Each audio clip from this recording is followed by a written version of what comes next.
Hello guys, welcome. अब तक हम लिविंग वर्ल्ड में पहला topic what is living cover कर चुके हैं। अब जो नेक्स्ट टॉपिक है diversity in the living world. Diversity का क्या मतलब होता है? ह्यूज वैरायटी, किसी भी चीज़ की huge variety of something. Variety को ही हम डाइवर्सिटी बोलते हैं। तो इसमें मतलब क्या है? Huge variety in the living world. मतलब अर्थ हम जानते हैं अर्थ में कितने सारे ऑर्गेनिज्म प्रेजेंट है, कितनी तरह के ऑर्गेनिज्म प्रेजेंट हैं।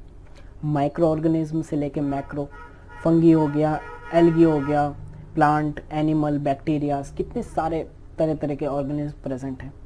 तो इनको हर एक को पढ़ना काफ़ी मुश्किल हो जाता है, इसलिए हम इसको क्लासीफाई कर देते हैं। हम इनको छोटे छोटे ग्रुप्स में बांट देते हैं ताकि हम इजीली इसको पढ़ सकें।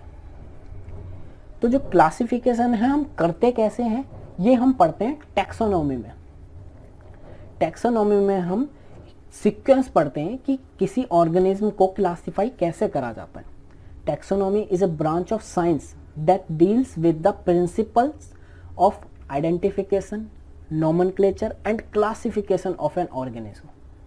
मतलब हम कैसे एक ऑर्गेनिज्म को क्लासीफाई करते हैं, ये हम टैक्सोनॉमी में पढ़ते हैं। सबसे पहले हम ऑर्गेनिज्म को आइडेंटिफाई करेंगे कि वो कैसा दिखता है, उसकी क्या क्या प्रॉपर्टीज़ हैं। अगर वो मल्टी सेलुलर है तो उसे अलग ग्रुप में डालेंगे, यूनिसेलुलर है तो उसे मोनेरा में डालेंगे। अगर वो हेटेरोट्रॉपिक है तो अलग ग्रुप में, ऑटोट्रॉपिक है तो अलग ग्रुप में। तो हम पहले उसका कैरेक्टराइजेशन कर देते हैं, उसको हम कंपेयर कर देते हैं दूसरे ग्रुप से कि वो किससे मेल खाता है। उसके बाद नोमेनक्लेचर काफ़ी इंपॉर्टेंट है। हम हर ऑर्गेनिज्म को एक साइंटिफिक नेम देते हैं, और वो साइंटिफिक नेम कैसे दिया जाता है उसके भी एक अलग रूल्स एंड रेगुलेशंस हैं, वो हम पढ़ेंगे अभी नेक्स्ट स्लाइड में। और नोमेनक्लेचर के बाद हम क्लासीफाई कर देते हैं, हम उसको एक ग्रुप में डाल देते हैं जिससे वो मेल खाता है। और अगर वो किसी ग्रुप से मेल नहीं खाता है तो उसके लिए फिर हम एक नया ग्रुप बनाते हैं, सिस्टेमेटिक्स।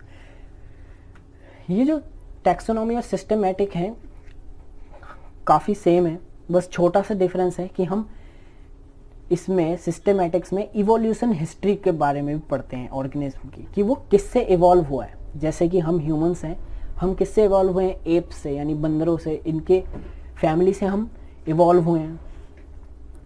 तो सिस्टेमेटिक्स में हम जो अरेंजमेंट करते हैं वो हम एज ए इवोल्यूशन हिस्ट्री को मद्देनज़र रखते हुए हम क्लासीफाई करते हैं ऑर्गेनिज्म को। टैक्सोनॉमी जो है, ये वर्ड टैक्सा और नॉमी से लिया गया है। ये दोनों एक लैटिन भाषा के वर्ड हैं। टैक्सा का मतलब होता है अरेंजमेंट एंड नोमोज मतलब प्रिंसिपल्स। और ऐसी जो सिस्टेमैटिक्स है ये भी एक लैटिन भाषा वर्ड सिस्टेमा से लिया गया है, जिसका मतलब होता है arrangement of anything according to its evolution history. तो जो टैक्सोनॉमी और सिस्टेमैटिक्स हो गए, इनका ऑब्जेक्टिव क्या है? Identify an organism, name it according to set of rules and then place it in the respective groups they kind similar of. Systematics, taxonomy और classification में अंतर है, लेकिन हम कई जगह पे इन तीनों को एज अ सेम मतलब के लिए हम यूज़ कर लेते हैं। लेकिन इसमें काफ़ी बेसिक सा डिफरेंस है जो आपको पता होना चाहिए, कन्फ्यूज़न वाला है।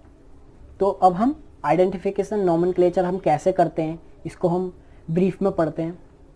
सबसे पहले हमें अगर कोई ऑर्गेनिज्म मिला तो हम क्या करेंगे? सबसे पहले आइडेंटिफिकेशन, उसका कैरेक्टराइजेशन करेंगे, उसको कंपेयर करेंगे दूसरे ग्रुप के साथ। फिर क्या करेंगे? जब हमें सब कुछ उसका पता चल जाएगा फिर हम नोमेनक्लेचर, उसका नाम रखेंगे साइंटिफिक वे में। हर किसी ऑर्गेनिज्म को एक साइंटिफिक नेम दिया गया है साइंस में। हम ह्यूमंस का भी एक साइंटिफिक नेम है होमो सैपियंस, हमारा साइंटिफिक नेम है होमो सैपियंस। तो जो नोमेनक्लेचर है हम करते कैसे हैं? कई सारी कैटेगरीज में हमको बांटा गया है। 2 कैटेगरीज होती हैं सबसे नीचे की, जीनस और स्पेसीज। तो जो हमारा जीनस होता है हम उसे पहले लिखते हैं, और जो हमारा स्पेसीज होती है हम उसे बाद में लिखते हैं एज ए फर्स्ट नेम और लास्ट नेम की तरह। जो फर्स्ट नेम होगा वो होगा जीनस, और जो सेकंड नेम होगा वो होगा स्पेसीज। और ये जो लिन लिखा है यहाँ पे हम ऑथर नेम लिखते हैं, एब्रीविएटेड फॉर्म, मतलब शॉर्ट में उसका एब्रीवेटेड फॉर्म में हम ऑथर का नाम लिख देते हैं जिसने खोज करी है उस चीज़ की। जैसे ये जो मैंगीफेरा इंडिका लिखा है, ये मैंगो का, आम का साइंटिफिक नेम है। तो जो मैंगनीफेरा है ये उसकी जो ग्रुप है, एक जीनस, उससे लिया गया है। और दूसरा जो वर्ड है इंडिका, वो स्पेसिस से लिया गया है। इसका एक रूल है लिखने का, जो पहला वर्ड फर्स्ट नेम होता है यानी जो जीनस होता है हम उसे कैसे लिखते हैं, पहला वर्ड कैपिटल, उसको अंडरलाइन करा। ये एज ए रिटर्न बता रहा हूँ हम कैसे हैंड रिटन लिखेंगे। जो पहला वर्ड होगा कैपिटल, फिर उसको अंडरलाइन, फिर स्पेस देके दूसरा वर्ड स्पेसिस, लेकिन उसका जो पहला वर्ड है वो स्मॉल लेटर में होगा, उसको भी अंडरलाइन करेंगे। फिर लिन, जो ऑथर नेम है उसको अंडरलाइन नहीं करेंगे।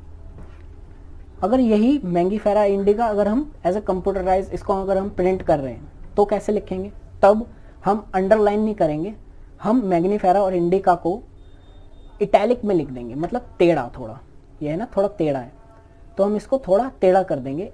लेकिन जो ऑथर नेम है लिन, ये सेम रहेगा, ये वैसे का वैसा ही रहेगा।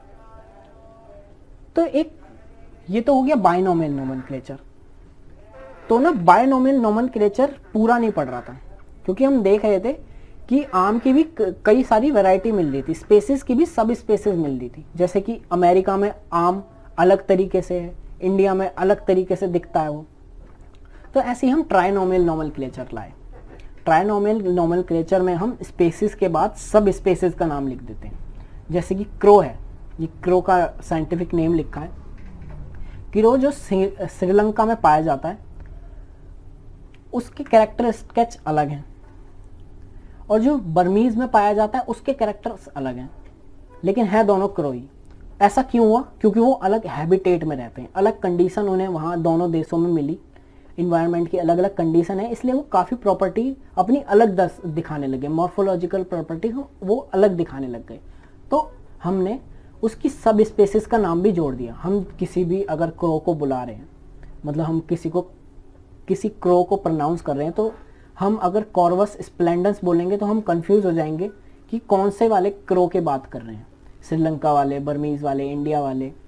तो इसलिए किसी का जब साइंटिफिक नेम लिखते हैं हम, तो अब उसकी सब स्पेसिस भी लिखते हैं, और सब स्पेसिस भी बिल्कुल वैसे ही है जैसे बायनोमियल का रूल थे, वैसे इसकी भी है। इसको भी हम अंडरलाइन करेंगे, इसका जो पहला वर्ड होगा वो स्मॉल लेटर में होगा। तो ऐसे करते हैं हम एक ऑर्गेनिज्म का नामकरण। साइंटिफिक नेम हर किसी ऑर्गेनिज्म को दिया गया है। जैसे कि मैंने बताया हमारा ह्यूमंस का जो है वो होमो सैपियंस है, लायन जो है पैंथेरा लियो है। ऐसे ही करके हमने हर किसी का अलग अलग नाम दे रखा है साइंटिफिक नेम। साइंटिफिक नेम की क्यों ज़रूरत पड़ी हमें, क्योंकि अलग अलग देश में हर किसी ऑर्गेनिज्म को अपनी भाषा में बुलाया जाता है। तो हर किसी ऑर्गेनिज्म को एक पर्टिकुलर नाम दे दिया कि हर जगह अब इसको ऐसे इसी तरीके से बुलाया जाएगा साइंटिफिक वे में, उसको एक साइंटिफिक नाम दे दिया ताकि प्रोनाउंसिएशन में, कन्वर्सेशन में हमें दिक्कत ना हो।